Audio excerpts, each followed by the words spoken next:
Martes, 24 de septiembre. Las mujeres en el sepulcro. Bienvenidos a la lectura de la lección de escuela sabática para este día, y los comentarios del Espíritu de Profecía.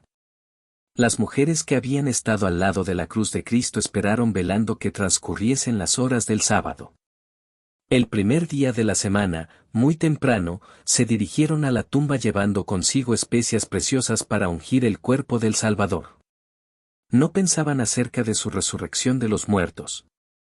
El sol de su esperanza se había puesto y había anochecido en sus corazones.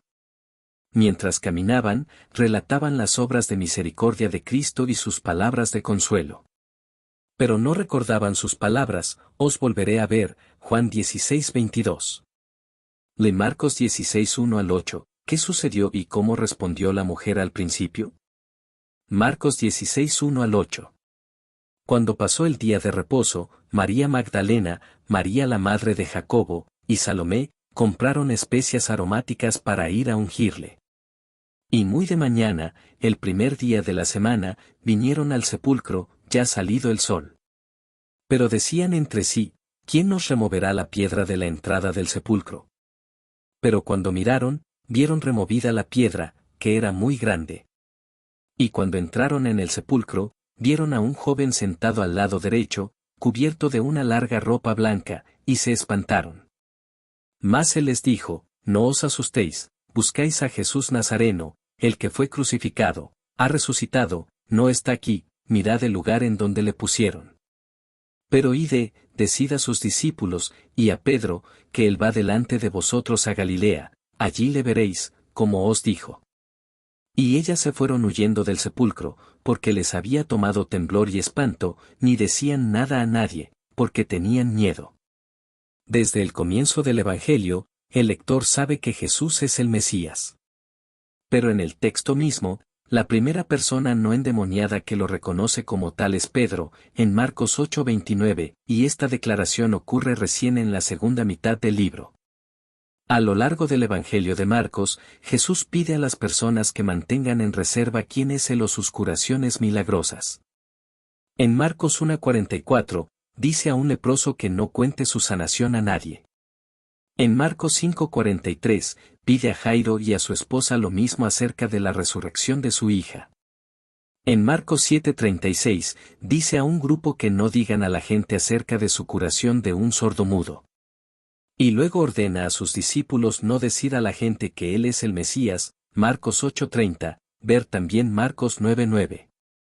No cabe duda de que la principal razón por la que Jesús les pedía que guardaran silencio era para disponer del tiempo necesario para terminar su ministerio de acuerdo con el tiempo profético anunciado en Daniel 9:24 al 27. Ahora, en esta escena, aun después de que se les ha dicho que Jesús ha resucitado, las mujeres, temerosas y asombradas, huyen del sepulcro y, al menos en un primer momento, tampoco ellas hablan acerca de lo que ha sucedido. No obstante, el silencio no dura mucho. Al llegar al final del libro de Marcos, leemos lo siguiente, y ellos salieron y predicaron en todas partes. Y el Señor los ayudaba, y confirmaba la palabra con las señales que seguían, Marcos 16:20. De esa manera, el secreto acerca de quién es Jesús y de lo que ha hecho es finalmente dado a conocer ampliamente. El libro concluye diciendo que ellos predicaron en todas partes. ¿Por qué no deberíamos guardar silencio acerca de Jesús y de lo que ha hecho? ¿A quién podrías hablar hoy acerca de Jesús y del plan de salvación? Comentarios del Espíritu de Profecía. María aún no había oído las buenas noticias. Ella fue a Pedro y a Juan con el triste mensaje: han llevado al Señor del sepulcro, y no sabemos dónde le han puesto. Los discípulos se apresuraron a ir a la tumba, y la encontraron como había dicho María. Vieron los lienzos y el sudario, pero no hallaron a su Señor. Sin embargo, había allí un testimonio de que había resucitado. Los lienzos mortuorios no habían sido arrojados con negligencia a un lado, sino cuidadosamente doblados, cada uno en un lugar adecuado. Juan vio y creyó.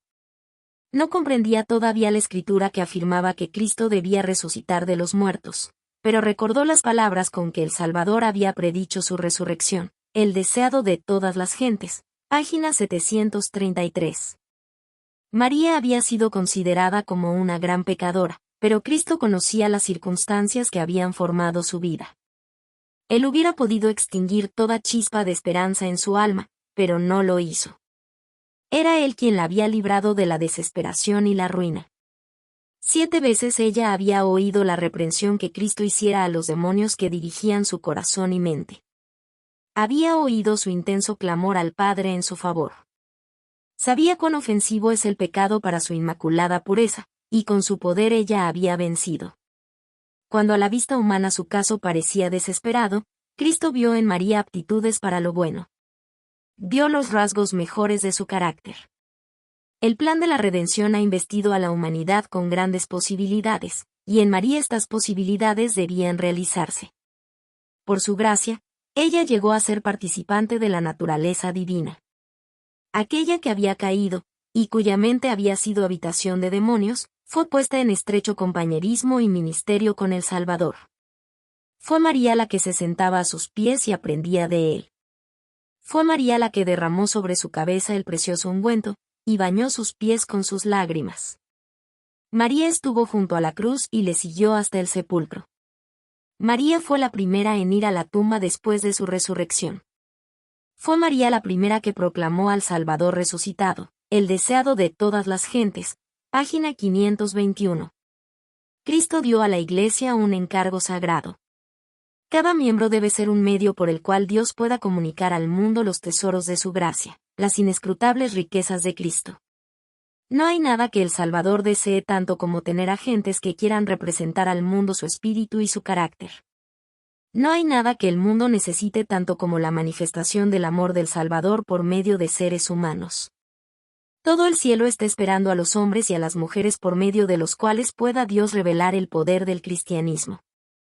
La Iglesia es la agencia de Dios para la proclamación de la verdad, facultada por Él para hacer una obra especial, y si le es leal y obediente a todos sus mandamientos, habitará en ella la excelencia de la gracia divina. Si manifiesta verdadera fidelidad, si honra al Señor Dios de Israel, no habrá poder capaz de resistirle. Los Hechos de los Apóstoles, página 479 y 480. Te damos las gracias por acompañarnos en el estudio de la lección para este día. Esta es una producción del Ministerio Mensaje Adventista. Síguenos en nuestras redes sociales y comparte nuestras publicaciones para que el mensaje pueda llegar a más personas. Te deseamos un feliz día, que Dios te bendiga.